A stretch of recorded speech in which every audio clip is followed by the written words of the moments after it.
नमस्कार दोस्तों, मैं उमंग कुमार सिंह स्वागत करता हूं आपके अपने यूट्यूब चैनल एग्ज़ाम नगरी में। और बिना एडिट के मैं वीडियो अपलोड कर रहा हूं। समय की काफ़ी कमी है। रात में थोड़ी तबीयत ठीक नहीं थी तो मैं रिकॉर्ड नहीं कर पाया। अब मैं इसे दिन में रिकॉर्ड कर रहा हूं तो हो सकता है कुछ बाहरी आवाज़ें भी आएँ। तो ये स्पेक्ट्रम का किताब है और ये स्पेक्ट्रम का मेरा नोटबुक। तो जानते देखते हैं कौन सा चैप्टर हम लोग आज पढ़ने वाले हैं। चैप्टर 19 तक हम लोग पढ़ चुके हैं और चैप्टर 20 जो है हम लोग आज पढ़ेंगे। इस चैप्टर का नाम है सविनय अवज्ञा आंदोलन के पश्चात भविष्य की रणनीति पर बहस। इस चैप्टर का मैं आपको सार बताता हूँ कि हमें इसमें पढ़ना क्या है। हमें इसमें ये पढ़ना है कि सविनय अवज्ञा आंदोलन जब हुआ उसके बाद सरकार ने दमन की नीति अपनाई, आंदोलन का दमन किया, आंदोलन रुक गया और आंदोलन पर बहुत सारे प्रतिबंध लग गए, जिससे आगे जाके आंदोलन कोई भी जो है राष्ट्रीय आंदोलन का कोई मतलब भविष्य रह नहीं गया। फिर भी अब यहाँ के बाद क्या करना है, आंदोलन को जारी रखना है, लड़ना है या फिर संविधान के अनुसार चलना है या फिर उदारवादी नीति अपनानी है, इसी पर बहस पर ये पूरा चैप्टर है। तो जानते हैं बहुत ही इंपॉर्टेंट चैप्टर है। ये भी छोटा सा ही चैप्टर है, जल्द ही इसको ख़त्म कर लेंगे। आप लोग बस बने रहिएगा स्पेक्ट्रम सीरीज़ के साथ। जल्द ही हम लोग 20 ख़त्म हो गए तो 38 भी ख़त्म हो जाएंगे, यानी मात्र 18 चैप्टर और बचे हुए हैं। मेरी किताब थोड़ी उल्टी है, देखिए यहाँ से पेजों का थोड़ा सा इधर उधर हो रखा है, तो वो मैं एडजस्ट कर लूँगा, उसके लिए अब घबराए नहीं। चलिए 20 शुरू करते हैं, देखते हैं मैंने अपनी नोटबुक में इसको कहाँ पर स्थान दिया है।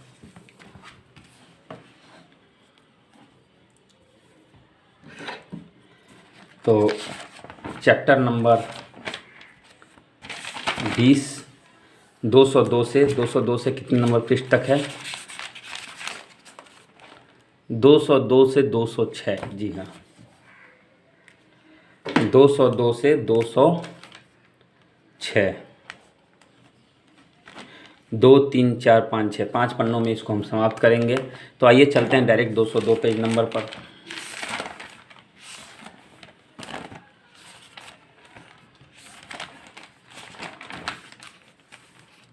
जी, तो हम लोग आ गए उस पेज पे।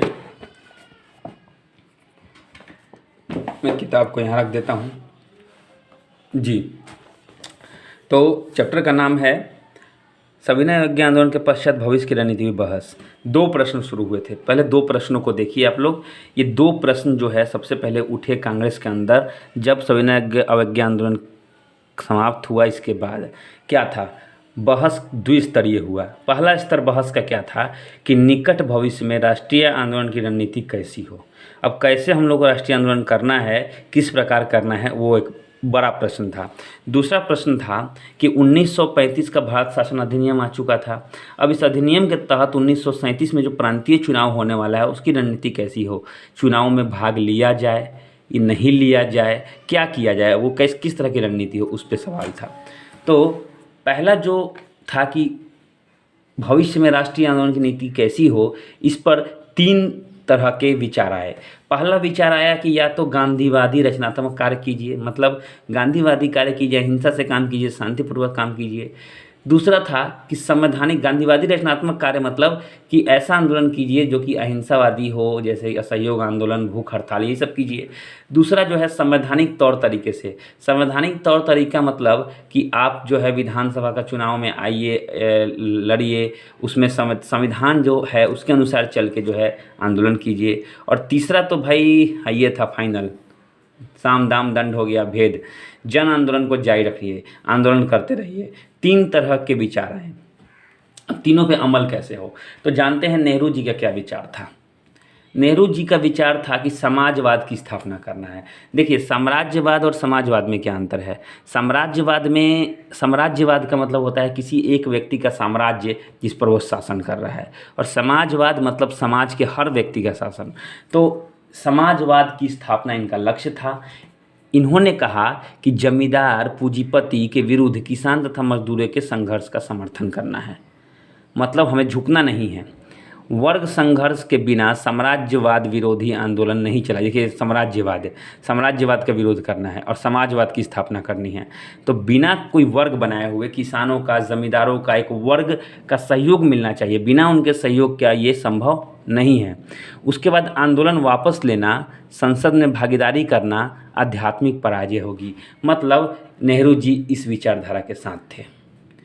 ये संवैधानिक तौर यानी संसद में भाग लेना और अहिंसावादी कार्यक्रम करना ये सब बेकार है, अब सीधे आंदोलन कीजिए। ये नेहरू जी का प्रस्ताव था। उसके बाद इसी में देखिए मैंने यहाँ तीर बनाया है कि नेहरू जो थे वो संघर्ष समझौता संघर्ष की नीति के विरुद्ध थे। संघर्ष समझौता संघर्ष समिति क्या मतलब क्या होता है, पहले इसका मतलब जान लीजिए। इसका मतलब होता है पहले संवैधानिक तरीका अपनाइए और उस संघर्ष कीजिए, संवैधानिक तरीका से संघर्ष कीजिए। अगर नहीं होता है तो समझौता के कर लीजिए। अगर समझौता हो गया, अगर समझौता होने पर आपकी मांग पूरी नहीं हुई, आपकी रिक्वायरमेंट पूरी नहीं हुई, तो फिर से संघर्ष कीजिए। इस नीति के खिलाफ नेहरू जी थे। नेहरू किस पर थे? तो निरंतर संघर्ष की नीति पर बल देते थे। समझौते के जाल में नहीं फंसना चाहिए कहते थे, समझौता करने के विरोध थे।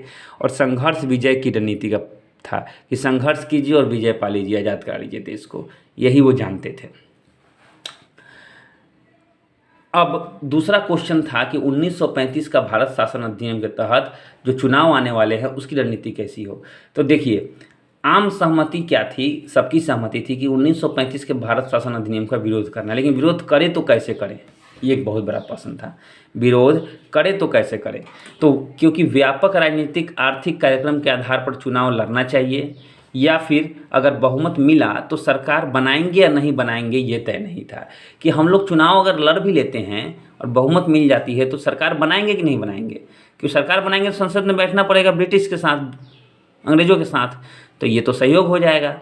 तो ये दोनों विचार सामने उभर के आए थे कि भाई राजनीतिक आर्थिक कार्यक्रम के आधार पर चुनाव लड़ना चाहिए, और चुनाव लड़ेंगे, जीत गए तो क्या हुआ, अगर जीतने पर तो सरकार बनाना पड़ेगा। तो इस पर विचार विमर्श चल रहा था। दो विचारधाराएं अलग अलग थी, दोनों जो है आगे पढ़ते हैं दोनों के बारे में। तो देखिए नेहरू द्वारा संघर्ष समझौता संघर्ष रणनीति का विरोध किया गया। ये मैंने बता दिया आपको ये क्या है, संघर्ष समझौता संघर्ष तरीका। पहले संवैधानिक तरीका अपनाकर संघर्ष, सुधारवादी कार्यक्रमों से समझौता, और जब अपनी मांग पूरी नहीं हुई तो समय आने पर फिर से संघर्ष। ये गांधी जी और कांग्रेस का ऐसा मानना था, लेकिन नेहरू इसके खिलाफ थे। नेहरू इस नीति से असहमत थे। नेहरू क्या थे, औपनिवेशिक सत्ता से अंत तक संघर्ष करना चाहते थे। ये चाहते थे कि तब तक संघर्ष करे जब तक कि औपनिवेशिक सत्ता यानी अंग्रेजों की सत्ता को उखाड़ कर फेंक न दे, और निरंतर संघर्ष नीति का पालन करना चाहते थे। सत्ता में भागीदारी पर सहमति थी। कैसे? तो देखिए अलग अलग मत से कांग्रेस विभाजन की ओर चला। अलग अलग मत से क्या हुआ, अंग्रेजों में कांग्रेस में अलग अलग लोगों का अलग अलग विचार था। तो अंग्रेजों को ऐसा महसूस हो रहा था कि अब कांग्रेस में फिर से सूरत 1907 में जो विभाजन हुआ था फिर से वही विभाजन होने जा रहा है। लेकिन गांधी जी की दूरदर्शिता और नेहरू जी का जो है राष्ट्र से प्रेम, दोनों ही नहीं चाहते थे कि ऐसा हो। उन्होंने संसदीय राजनीति को समर्थन दिया, सत्ता भागीदारी में सहमति जताई। उन्होंने कहा कि अगर हम चुनाव नहीं लड़ते तो विधानसभा तो समाप्त नहीं होगा, अंग्रेज बैठ जाएंगे तो अपना मनमाना करेंगे, इससे अच्छा हम अंदर रह कर लड़ें। वामपंथियों को आश्वासन दिया गांधी जी ने। जो वामपंथी मतलब वो लोग जो सत्ता में विरोध कर रहे थे, सत्ता में आने का विरोध कर रहे थे, सत्ता में आने का जो विरोध कर रहे थे, उनको उन्होंने आश्वासन दिया कि समय आने पर हम लोग उचित कदम उठाएंगे, मतलब आंदोलन के लिए तैयार रहेंगे। सविनय अवज्ञा आंदोलन की वापसी या उसको वापस लेना राजनीतिक उदारवादिता के सम्मुख जो है समर्पण या साम्राज्यवाद से समझौता बिल्कुल नहीं है। मतलब कि अगर हमने सविनय अवज्ञा आंदोलन जैसे आंदोलन को वापस ले लिया तो इसका ये मतलब नहीं है कि हम कोई समझौता करने जा रहे हैं। ये आश्वासन देके गांधी जी ने जो है किसी तरह कांग्रेस को बचा लिया। अब क्या हुआ कि 1934 तक कांग्रेस में भिन्न भिन्न मत वाले दो गुट बन गए। संसदीय राजनीति पक्षधर, गांधीवाद में किसी को विश्वास नहीं था। तो देखिए संसदीय राजनीति, कुछ लोग संसद की राजनीति पर को पक्ष कर रहे थे, उसका समर्थन कर रहे थे। कुछ लोगों को उसमें विश्वास नहीं था, गांधी जी की बातों में विश्वास नहीं था। जवाहरलाल नेहरू भी जो थे गांधी जी से असहमत थे। अब गांधी जी को जब ये पता चला कि कहीं ना कहीं जो है मुझ में किसी का डिवोशन नहीं है, किसी की श्रद्धा नहीं है मुझ में, या मुझ में विश्वास नहीं है, तो 1934 में गांधी जी ने क्या किया, कांग्रेस से इस्तीफा दे दिया। अब कांग्रेस भारतीयों का प्रमुख संगठन था। अब कांग्रेस में ही ऐसे होने लगेगा तो पूरे देश में क्या होगा। क्योंकि कांग्रेस नेतृत्व कर रही थी देश के लोगों का, तो नेहरू ने क्या किया, राष्ट्रहित को सर्वोपरि रखा। राष्ट्रहित को सर्वोपरि रखा। नेहरू का मत क्या आया? नेहरू ने फिर कहा कि वैचारिक तथा राजनीतिक शुद्धिकरण के नाम पर इस्तीफा देने से बेहतर है कि कांग्रेस में रहकर जुझारू तथा मजबूत संगठन बनाना है। ये किसके लिए कहा उन्होंने? गांधी जी के लिए। जो गांधी जी इस्तीफा देने को तैयार थे तो उसके लिए उन्होंने कहा कि भाई इस्तीफा भागने से अच्छा है, राजनीतिक शुद्धिकरण और वैचारिक शुद्धिकरण के बहाना बनाकर भागने से अच्छा है कि आप कांग्रेस को और मजबूत बनाइए। नवंबर 1934 में केंद्रीय विधानसभा चुनाव हुई। सबने अपनी एकता दिखाई और 75 सीटों में से 45 सीटों पर कांग्रेस जीत गई। तो ये कांग्रेस की विजय थी, भारत की विजय थी। कांग्रेस काफ़ी मजबूत हुई। इसके बाद गांधी जी फिर कांग्रेस में आए, उनको मना के लाया गया। अब थोड़ा जानते हैं भारत शासन अधिनियम के बारे में। इसको आपने पढ़ा होगा, हम लोग जब पॉलिटी पढ़ेंगे तो इसमें इसको पढ़ेंगे। देखिए मैंने हेडिंग यहाँ दी है, भारत शासन अधिनियम 1935। ये आप थोड़ा नहीं दिखेगा, इसको मैंने बोल दे रहा हूँ, भारत शासन अधिनियम 1935। क्या कारण था भाई? ऐसा क्या कारण नज़र आया कि भारत शासन अधिनियम लाने की ज़रूरत पड़ गई?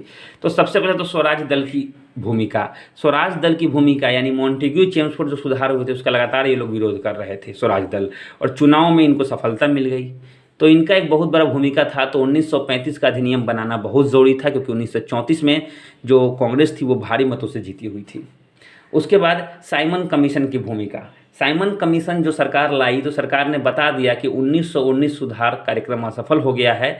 कहीं ना कहीं उन्होंने दिखाया इस चीज़ को, इसमें कुछ समस्या है जिसकी वजह से साइमन कमीशन आया है। नेहरू रिपोर्ट।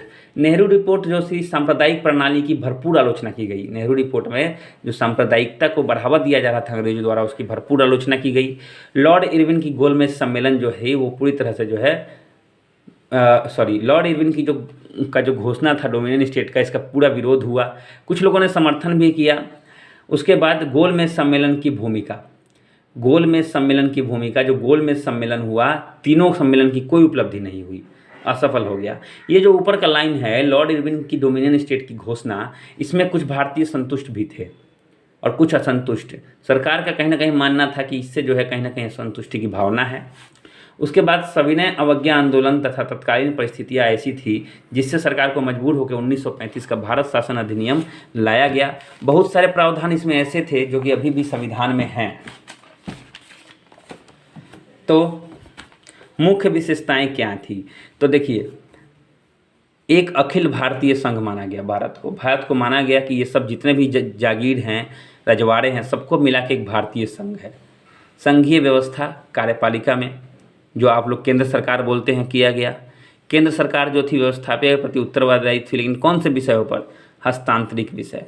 दो विषयों में बांटा गया, हस्तांतरित विषय और सुरक्षित विषय। सुरक्षित विषय में उत्तरदायी नहीं थी। जैसे केंद्र का जो अपना विषय है उसमें वो राज्य को कोई जवाब नहीं देती है, लेकिन कुछ मामलों में देती है, आज भी ये चीज़ है। तो ऐसे ही हस्तांतरित विषय में व्यवस्थापिका उत्तरदायी थी। अविश्वास पारित होने पर त्याग पत्र भी देना पड़ता था। वहीं सुरक्षित विषय में कोई उत्तरदायित्व नहीं था, जैसे विदेशी मामले, धार्मिक, जनजातीय क्षेत्र, ये सब क्या था? सुरक्षित मामले थे। व्यवस्थापिका जो था द्विसदनीय व्यवस्था थी, आज भी है। द्विसदनीय व्यवस्था में देखिए, एक राज्य परिषद था और एक संघीय परिषद था। इसको हम लोग आजकल लोकसभा बोलते हैं और राज्य परिषद को हम लोग राज्यसभा बोलते हैं, है ना। तो ये लोकसभा, ये राज्यसभा, राज्य परिषद लोकसभा, राज्यसभा और संघीय परिषद लोकसभा। अब राज्य परिषद का क्या था? ये एक उच्च सदन था। देखिए, राज्यसभा एक उच्च सदन होता है ना, लोकसभा निम्न सदन होता है, तो ये निम्न सदन था। मैंने बोला ना कि आज का आप लोग जान लीजिए कि ये राज्यसभा था राज्य परिषद और लोकसभा था संघीय परिषद। उच्च जो थे ये ऊंचे था और स्थायी था। ये राज्य परिषद जो स्थायी सदन था, आज भी जो है 1/3 हर एक 2 साल पर रिटायर करते हैं, उस समय भी वैसा ही होता था। और लोकसभा में ये एक अस्थायी था, ये हर साल टूटता था, हर 5 साल पर बनता था। इसमें राजाओं के द्वारा मनोनीत जो पोस्ट थे वो 40% लोग राज्यसभा में जाते थे और 33% लोग लोकसभा में जाते थे। तीनों को, इन दोनों में जो जितने भी विषय थे सबको 3 भाग में बांट दिया गया।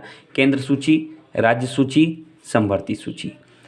केंद्र सूची अविश्वास प्रस्ताव नहीं लाया जा सकता, जबकि समवर्ती सूची में अविश्वास प्रस्ताव लाया जा सकता है।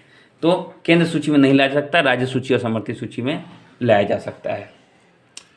अब और ये सब विशेषता थी, सब 1935 के अधिनियम में ये सब चीज़ें शामिल थी। आजकल जो हम लोग लोकसभा राज्यसभा का स्वरूप देख रहे हैं ये उसी समय की देन है। प्रांतीय स्वायत्ता, यानी प्रांतों को स्वायत्तता दी गई, जिसमें स्वतंत्र आर्थिक शक्ति या संसाधन दिया गया। प्रांत प्रत्यक्ष रूप से ताज के अधीन हो गया। गवर्नर का शासन था लेकिन प्रत्यक्ष रूप से ये ताज के अधीन हो गया। उसके बाद संघीय न्यायालय की स्थापना हुई। जी हाँ, कलकत्ता में उच्च न्यायालय की स्थापना हुई। भारतीय विधानमंडल को संशोधन प्रस्ताव, डिटेल में हम लोग ये सब जो है पॉलिटी में पढ़ेंगे। भारतीय विधानमंडल को संशोधन प्रस्ताव अधिकार दे दिया गया। संशोधन की शक्ति नहीं दी गई, केवल प्रस्ताव आप दे सकते हैं। यह प्रस्ताव, ये शब्द यूज रखिएगा, केवल आप प्रस्ताव दे सकते हैं। और संबोधन की शक्ति, संशोधन की शक्ति किसको थी? केवल अंग्रेजी संसद को। यानी आप केवल प्रस्ताव दीजिए, अंग्रेजी संसद उसको जरूरी समझेगी तो करेगी, और नहीं तो नहीं करेगी। रिजर्व बैंक ऑफ इंडिया, केंद्रीय बैंक की स्थापना हुई। बर्मा तथा अदन जो है भारत से अलग हो गए। उड़ीसा तथा सिंध 2 नए प्रांत की स्थापना हुई और एक पृथक निर्वाचन व्यवस्था को स्वीकृति दी गई। अब थोड़ा जानते, ये सब प्रावधान हो गया, विशेषता हो गई। देखिए कारण क्यों जरूरत पड़ी, अगर आ गया अधिनियम तो उसमें कौन कौन सी चीज़ें थी, और अधिनियम का मूल्यांकन करते हैं। देखिए, प्रांतों में गवर्नर के असीमित अधिकार थे, कुछ इसमें कमियां भी थी। जैसे प्रांतों में गवर्नर के असीमित अधिकार थे, कोई सीमित अधिकार नहीं था उनका। सांप्रदायिकता को बढ़ावा दिया गया था। भारतीय आंतरिक विकास की कोई संभावना नहीं थी, आंतरिक विषय पर कोई बल नहीं दिया गया था। उसके बाद केंद्र पर द्वैध शासन थोपा गया, जो कि जरूरी नहीं था। राष्ट्रीय हितों की उपेक्षा की गई, राष्ट्रीय हित को नज़रअंदाज किया गया। और प्रांतीय स्वायत्तता नाम मात्र थी। प्रांतीय स्वायत्तता तो कह दिया, लेकिन कंट्रोल तो गवर्नर और ताज के अंदर था, तो ये नाम मात्र थी। राष्ट्रवादियों की क्या प्रतिक्रिया थी 1935 के अधिनियम के बारे में? तो अधिनियम का कंप्लीट विरोध हुआ, कांग्रेस ने इसे नामंजूर कर दिया। लोगों ने क्या किया? स्वतंत्र भारत के संविधान के निर्माण के लिए कहा। लोगों ने कहा कि ऐसा संविधान बनाइए जो स्वतंत्र भारत के लिए हो, हमें अंग्रेजों का संविधान नहीं चाहिए। संविधान सभा के गठन तथा चुनाव वयस्क मताधिकार के आधार पर करने की मांग की गई। ये राष्ट्रवादियों का, ये हमारे भारतीयों का जो है प्रतिक्रिया था। इसमें भी भिन्न भिन्न मत थे। जैसे कांग्रेस में जो थे, सत्ता में भागीदारी के समर्थक कुछ और कहते थे और इसके विरोधी कुछ और कहते थे। देखिए, कुछ लोगों का मानना था कि संसद में सत्ता की भागीदारी होनी चाहिए, हमें संसद में भाग लेना चाहिए। कुछ लोग इसके विरोधी थे। दोनों का अलग अलग मत देखिए। सत्ता में भागीदारी के समर्थक क्या कहते थे कि जन आंदोलन का कोई विकल्प नहीं है, आंदोलन हम कर नहीं सकते, संसद में भागीदारी द्वारा संघर्ष कर सकते हैं। संसद में उपयुक्त राजनीतिक वातावरण का निर्माण करेंगे, यानी संसद में रह के काम करेंगे, विरोध करेंगे। आंदोलन का हमारे पास कोई विकल्प है ही नहीं। 1935 के अधिनियम का हम लोग भी विरोध करते हैं, ये लोग कहते थे। सत्ता भागीदारियों की बुराइयों से संघर्ष करना है। देखिए, सत्ता भागीदारी कुछ बुराइयाँ भी थी, जैसे जिनको सत्ता मिल जाएगी, जिनको अच्छा पद मिल जाएगा, उसका दुरुपयोग भी हो सकता है। उसके बाद मंत्री जो है रचनात्मक कार्य को सहयोग दे सकते हैं। जो भी मंत्री हमारे बनेंगे भारतीय, वो क्या करेंगे? रचनात्मक कार्यों में सहयोग देंगे। तो ये लोगों का मानना था, ये कुछ बुरा नहीं है संसद में भाग लेना। वहीं विरोधी इसके क्या कहते थे कि 1935 के अधिनियम का विरोध करते थे। ये भी करते, दोनों में सामान्य बात यही थी कि दोनों विरोध करते थे, लेकिन ये उसमें रह के काम करना चाहते थे, लड़ना चाहते थे। ये लोग सीधे अलग रहना चाहते थे। सत्ता में भागीदारी का अर्थ 1935 के अधिनियम तथा ब्रिटिश को समर्थन देना है, ये मानना था विरोधियों का। इसलिए ये नहीं चाहते थे, सत्ता में भागीदारी जो नहीं चाहते थे वो लोग ये मानते थे कि अगर हम भागीदारी करते हैं तो कहीं ना कहीं अप्रत्यक्ष रूप से हम 1935 के अधिनियम का समर्थन करेंगे और ब्रिटिश का समर्थन करेंगे। बिना अधिकार के उत्तरदायित्व, हमें बहुत सारे जो है जिम्मेदारियां मिल जाएंगी, लेकिन कोई अधिकार नहीं मिलेगा। अंततः अधिकार गवर्नर और ताज के हाथ में रहेगा। जन आंदोलन का क्रांतिकारी चरित्र समाप्त हो जाएगा। मतलब आप संसद में भाग लिए, आप कह दिए कि जन आंदोलन का हमारे पास कोई विकल्प नहीं है ना, कह रहा है ना जन आंदोलन कोई विकल्प नहीं, इसके मतलब जन आंदोलन तो लगभग समाप्त हो जाएगा। तो जन आंदोलन का रहना बहुत ज़रूरी है, ये विरोधियों का मत था कि संसद में नहीं जाना है। कांग्रेस राष्ट्रवादियों का एक अंग बनकर रह जाएगी, माफ़ कीजिएगा, साम्राज्यवादियों का एक अंग बनकर रह जाएगी। कांग्रेस जो है वो क्या अंग कैसे बनेगी? संसद में आपने भाग लिया, आप साथ बैठ रहे हैं, साथ मीटिंग कर रहे हैं, साथ खा रहे हैं, तो आप उसी का अंग बन के रह गए। उसका सामाजिक आर्थिक न्याय लक्ष्य अधूरा रह जाएगा। ये सब विरोधियों का मत था। तो दोनों आप लोग समझ गए होंगे कि क्यों सत्ता में भागीदारी समर्थक ये अपना मत अलग था और विरोधियों का मत अलग था।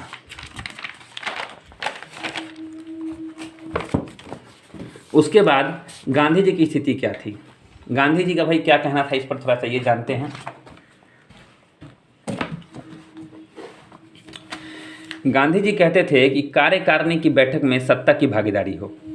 कार्यकारिणी की बैठक जो हो उसमें सत्ता की भागीदारी का गांधी जी ने क्या किया, पहले विरोध किया। देखिए ये मैं लिख देता हूँ, पहले उन्होंने विरोध किया, बाद में समर्थन किया। क्यों? जब 1936 में कांग्रेस के सरकार बनाने के अवसर मिले तो उसमें गांधी जी राजी हो गए। गांधी जी जानते थे कोई दूसरा विकल्प है नहीं, जब तक हम सत्ता में भागीदारी करेंगे तो हमारे लिए बहुत ही बेहतर होगा। उसके बाद आया कांग्रेसियों का चुनावी घोषणा पत्र। आजकल जो भी इलेक्शन होते हैं ना, इलेक्शन से पहले, आचार संहिता लागू होने से पहले प्रत्येक राजनीतिक दल जो है अपना घोषणा पत्र लाता है। उसमें वह ये बताता है कि अगर हम चुनाव जीत गए तो हम लोग क्या क्या करेंगे। तो देखिए इन्होंने, कांग्रेस का क्या था, 1935 का भारत शासन अधिनियम को अस्वीकार करना था, नागरिक स्वतंत्रता की बहाली करनी थी, राजनीतिक बंदियों की रिहाई करनी थी, कृषि ढांचे में परिवर्तन करना था, भू राजस्व जो भी कर लगते थे और लगान उसमें कमी करनी थी, उचित कमी करनी थी, ऐसा नहीं कि समाप्त कर देना था, किसानों को कर्ज से राहत दिलवाना था, हड़ताल विरोध प्रदर्शन का अधिकार देना था, ये सब चीज़ था। तो इन्होंने ये सब घोषणा की थी कि हम लोग ये सब करेंगे। लेकिन एक बहुत बड़ा चीज़ है, कभी कभी आता है कि कौन कौन से कथन सत्य है, कौन कौन से कथन गलत है। तो गांधी जी ने किसी भी चुनावी सभा को संबोधित नहीं किया था, ये सत्य है। तो देखने में नहीं लगता है, लोग इसे सपोर्ट ही करते हैं। गांधी जी तो चुनावी सभा को सपोर्ट कर कहीं ना कहीं संबोधित किए ही होंगे, लेकिन ऐसा नहीं था। कोई भी चुनावी सभा में गांधी जी नहीं गए थे। उसके बाद कांग्रेस का चुनाव में प्रदर्शन देखिए, 1161 सीटों में 716 सीटों पर चुनाव लड़ा गया। असम, बंगाल, पंजाब, सिंध और उत्तर पश्चिमी सीमा प्रांत, इनको छोड़ के पूरे देश में जो है इनको स्पष्ट बहुमत मिला। 6 प्रांतों में सरकार का गठन किया गया। कांग्रेस की प्रतिष्ठा में भारी वृद्धि हुई। अंत में जब नेहरू ने देखा कि अब तो भाई कुछ नहीं हो सकता है, अब ये लोग जाएंगे ही संसद में बैठेंगे ही, तब नेहरू ने जो है संघर्ष, समझौता, संघर्ष की नीति को स्वीकार कर लिया। उन्होंने माना कि चलो ये भी ठीक है, इसको भी ट्राई करके देख लेते हैं। तो अंततः नेहरू ने ये मान लिया कि संघर्ष, समझौता, संघर्ष की सही रणनीति जो है, यही रणनीति बिल्कुल सही है। तो दोस्तों वीडियो को ज़रूर लाइक कीजिएगा, शेयर कीजिएगा, चैनल को सब्सक्राइब नहीं किया तो कर लीजिएगा। देखिए कितना हमने जो है 206 पेज का नोट्स तैयार हो चुका है देखते देखते। तो साथ चलेंगे। देखिए ट्विटर में कोई कोचिंग करता नहीं हूँ, कोचिंग नहीं चलाता, मैं पढ़ रहा हूँ और आपको पढ़ाने की कोशिश कर रहा हूँ, आपके साथ पढ़ने की कोशिश कर रहा हूँ। तो वैसे ही आप पढ़ सकते हैं। ट्विटर जो होते हैं, हम आजकल देख रहा हूँ केवल पैसों का खेल है। लोग जो है किसी तरीके से अर्न करना चाहते हैं, PDF बेचना चाहते हैं। मैं PDF बनाने का समय नहीं मिलता, तो इसलिए मैं वो सब नहीं करता हूँ। तो आप लोग मेरे साथ बने रहिए। अगला चैप्टर हम लोग चैप्टर नंबर 21 एक दिन के बाद मैं ज़रूर लेके आऊँगा। तब तक के लिए थैंक यू वेरी मच दोस्तों। वीडियो को लाइक ज़रूर करें। Thank you very much.